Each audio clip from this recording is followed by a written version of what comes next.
किसके दोष वर्णन करें, लेकिन जब सच्चाई की बात अगर पूछी जाए ईमानदारी से, तो इतने सब लोग बैठे हो, कोई बता सकते हो कि आपसे गलती नहीं हुई? अगर हम ईमानदारी से पूछे वृंदावन धाम में बैठे तो सबसे गलती होती नहीं होती?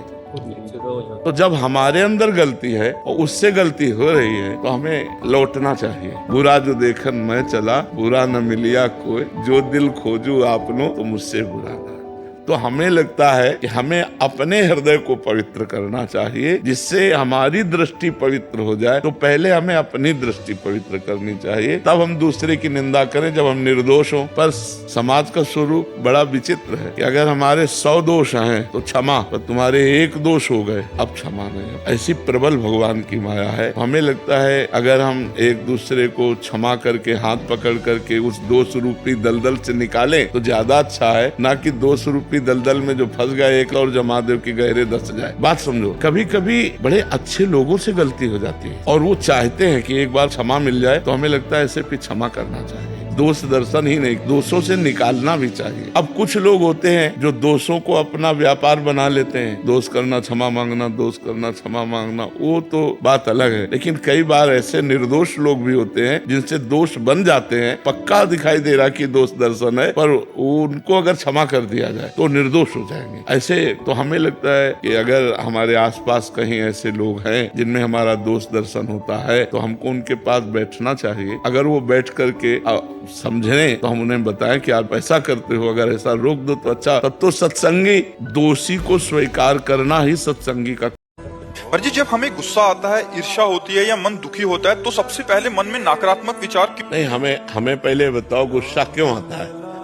गुस्सा तब आता है जब हम ये कामना करते हैं कि ऐसे चले और वो नहीं चलता, कोई भी हो, तो गुस्सा आ जाता है। हमको ये सोचना है कि मुझे कैसे चलना है। जब मेरा बेटा गलत चल रहा हो तब मुझे कैसे चलना है, मेरी पत्नी जब प्रतिकूल चल रही तो मुझे कैसे चलना है।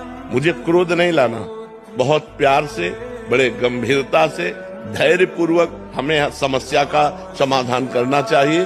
क्रोध से समस्या बढ़ती है, ना कि समस्या का समाधान होता है। जब हम गुस्सा करते हैं तब हमारे द्वारा कुछ ऐसा हो जाता है जिससे समाधान होने की जगह और हम फैल जाते हैं, प्रपंच में फंस जाते हैं। तो मुझे लगता है उस समय नाम जप करके हमको अपने अंदर की सोच को ठीक करनी होगी। अगर हम अंदर की सोच को ठीक नहीं कर पाए तो जेल जितनी भरी है वो सब इसी में भरी है, काम में या क्रोध में या व्यभिचार में फंसा या हिंसा में फंसा, चोरी में फंसा, इसी में जेल भरी हुई। तो हमें लगता है हम उस समय अपनी सोच को कंट्रोल कर सके, उसके लिए भगवान का भजन है।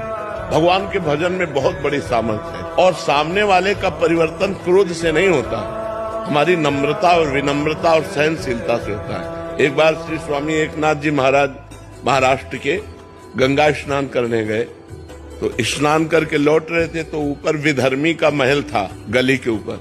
उसने थूक दिया, देखा महात्मा का नहा के जा, तो ऊपर थूक दिया, ऊपर गिरा। वो फिर नहाने गए, वही गली थी, फिर लौटे, फिर थूक दिया, 100 बार थूका। वो 100 बार स्नान करके आए। जब 100 बार स्नान करके आए तो हार गया। वो नीचे उतर के आया और प्रणाम किया और कहा मुझे क्षमा कर दो। उनका क्यों भैया? बोले मैंने 100 बार आपके ऊपर थूका, अपराध किया।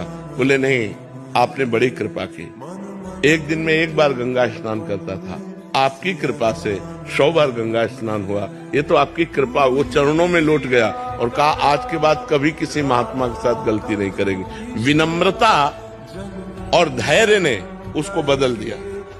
अगर उसी समय गाली देते तो शायद और थूकता और गुस्सा करता या और विपरीत चला जाता, लेकिन वो कुछ नहीं बोले तो उसका सुधार हो गया। विनम्रता और धैर्य से यदि हम अपनी सोच को कंट्रोल में रखें तो हम किसी का भी सुधार कर सकते हैं। गुस्सा से सुधार नहीं होता, गुस्सा से और हानि हो जाती है। जैसे छोटे छोटे बालकों को आप बार बार प्रताड़ित करते रहें तो उनके अंदर आपके प्रति जो अश्रद्धा पैदा होगी, जब वो जवान होंगे तब वो आपका अनादर करेंगे कि ये बहुत दुष्ट हमारे साथ ऐसा करता रहा। तो हमें लगता है बच्चों को प्यार से समझाने की कोशिश करें, दुलार से समझाने की कोशिश करें। ज्यादा क्रोध का प्रयोग ठीक नहीं है।